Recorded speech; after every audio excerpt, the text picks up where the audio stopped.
Hi guys, welcome back to another video. On this video, we're going to be reacting to who will be the best Fortnite player in 2024.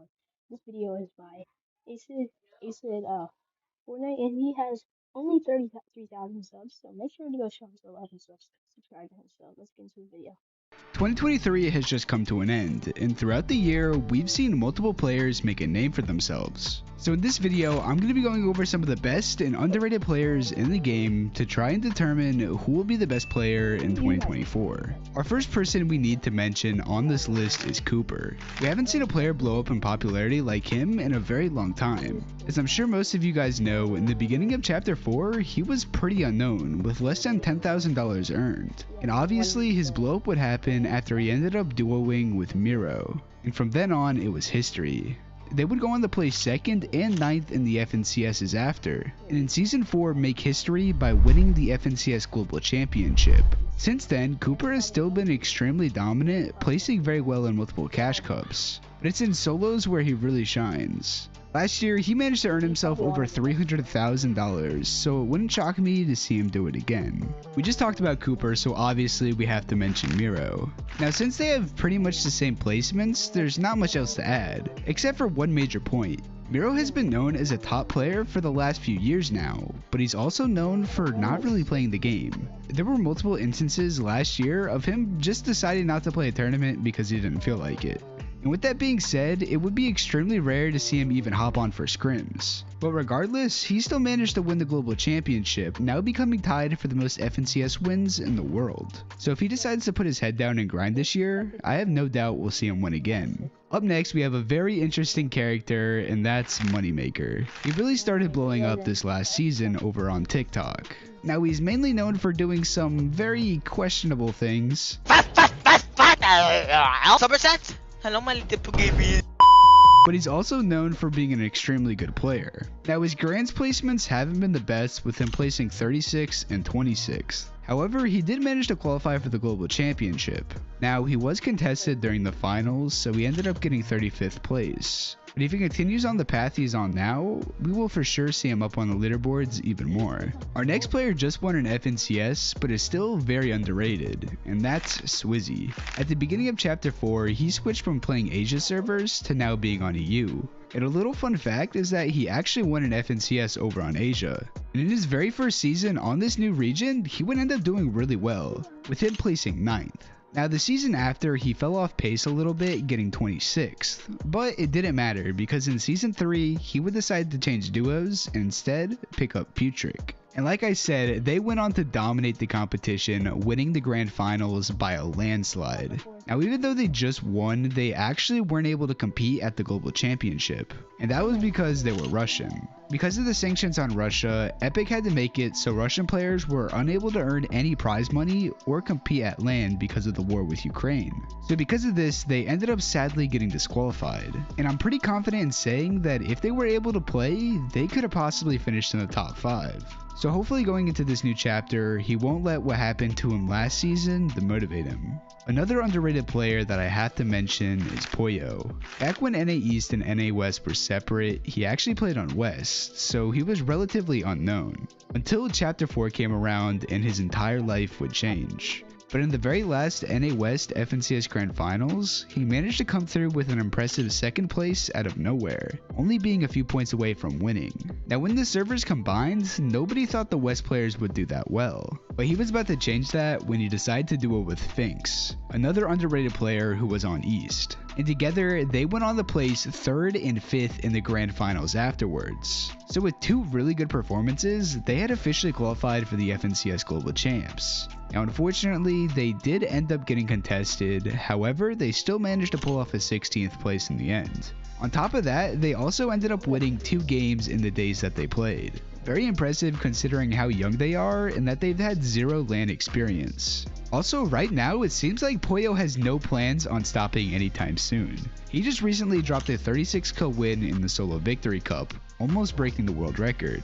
And on top of that, he's just won the most recent Duo Cash Cup with his new teammate, Peterbot, who's going to be next up on this list. Now, unlike a lot of players in this video, Peterbot never actually had any crazy FNCS performances last year. Throughout those 4 seasons, he ended up playing with a different teammate every single time, with his placements being 16th, 9th, and 18th. And since he didn't do the best, he wasn't qualified for the Global Championship. However, there was the last chance qualifier, so he decided to reunite with his old duo that he ended up winning with back in Chapter 3 Season 2's FNCS. And this decision worked out because he ended up winning the LCQ. But at the LAN event, they only managed to come through with the 26th. Now the last chapter was pretty decent for him, but nothing crazy. However, so far in this chapter, it's been a completely different story. He's already won multiple events so far, and in the Solo Victory Cup, he's dropped a 35 kill win, a 36 kill win, and a 39 kill win, currently holding the world record. Everyone has known for a while that he is one of the best fighters in the game, so if he keeps up this momentum, it'll be scary to see what he does in the future. For our next 2 players, we'll combine them since they've played the entirety of the last year together, and that's Thomas HD and Malabuka. They're very well known for being some of the best players in the world to never win an FNCS, and in this chapter, they placed 2nd, 3rd, and 9th. Unfortunately, in the Global Champs, they were contested, so they ended up placing 39th. And after that performance at the Global Champs, they ended up splitting. But they're both extremely good players, so I'd be surprised if neither of them win an FNCS this year. I mentioned Malabuka and Thomas HD were contested, and that was by Kanata and Agers, so they gotta be up next. They started this year extremely strong, placing 2nd in the Season 1 Grand Finals. Now in Season 2 they would end up getting contested, however they still managed to pull through with a 12th place. But Season 3 would be where he would finally win that Grand Finals he had been striving for. And fun fact, Kanata is the only player in the world to qualify for every single FNCS Grand Finals. Now, like I just mentioned, in the Global Champs, they were contested. However, they still managed to get an 18th place. And going into Chapter 5, they're still duoing together, so I have no doubt they'll pop off once again. Now, they were very consistent throughout the year, but almost nobody can beat the consistency of Kami and Seti. Coming off of a win in the 2022 FNCS Invitationals, everyone had high hopes for them. But in that first season, they'd end up getting contested, resulting in a 23rd place. However, they would go crazy with a 5th and 4th in the finals afterwards. Going into the Global Champs, everyone had them up there to win and go back to back. But in the end, they'd finish in 2nd, still an extremely good year for them. On top of these amazing FNCS placements, Kami actually won the Zero Builds Gamer 8 LAN, bringing a player who had an insane blow up in 2023. And that's Pixie. Chapter 4 Season 1 was actually the very first time he had ever made an FNCS Grand Finals. And he ended up placing 5th, extremely impressive considering. But the next 2 Grands he would fall off pace, getting a 21st in Season 2 and not even making the finals in Season 3. But like some of the other players in this video, he had one last shot in the last chance qualifier, where he needed to place top 9. But unfortunately, they would finish in 10th place, just a few points off of making it. However, they ended up getting blessed. The team in 2nd place ended up getting disqualified, so that meant they officially made it. And throughout the tournament's grand finals, he was in 2nd place for pretty much the entire time. But in the end, they dropped down to 4th place. But considering he went from not even making a grand finals in 2022 to earning himself over $200,000 the year after, I once again have no doubt that 2024 will be his year. Our next 2 players have been around for a very long time, but even nowadays, not many people give them the credit they deserve.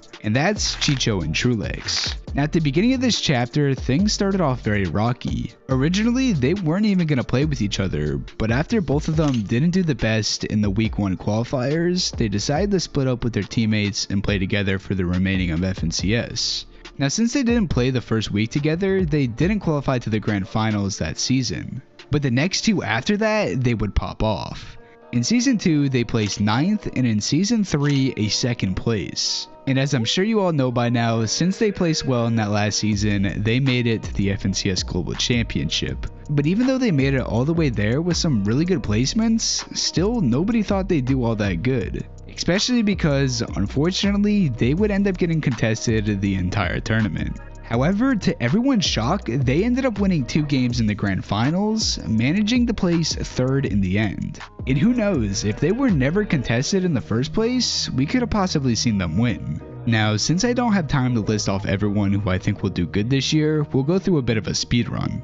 Ace and Mustache have to be mentioned since they ended up winning an FNCS and coming second in another one. On top of that, they finished 15th at the Global Champs. I talked about Kami and Seti being super consistent this year, and these next two duos are right up there with them. Acorn and Cold have had an extremely good run so far, coming through with a win in their very first season playing together, and after that getting back-to-back 6th places. And who would have thought the consistency would continue with them going on to play 7th at LAN. The next duo is Iamzo and Rise. This year they've gotten a 3rd, 4th, and another 3rd in the grand finals. And when it came time to play at their very first LAN event, they got 8th place in the end. So if both of these teams can keep up the consistency, I have no doubt we'll see them once again on the top of the leaderboards. Now like I said before, there are a lot more players that I could add to this list. So comment down below who you think will be the best player in 2024 and why. Thank you so much for watching till the end of the video. I hope you all have an amazing rest of your days. Peace out. My main channel, and also go check out Aces. He only has 32,000 subs, so show him some love. Make sure to subscribe, and I'll see you guys later. Bye.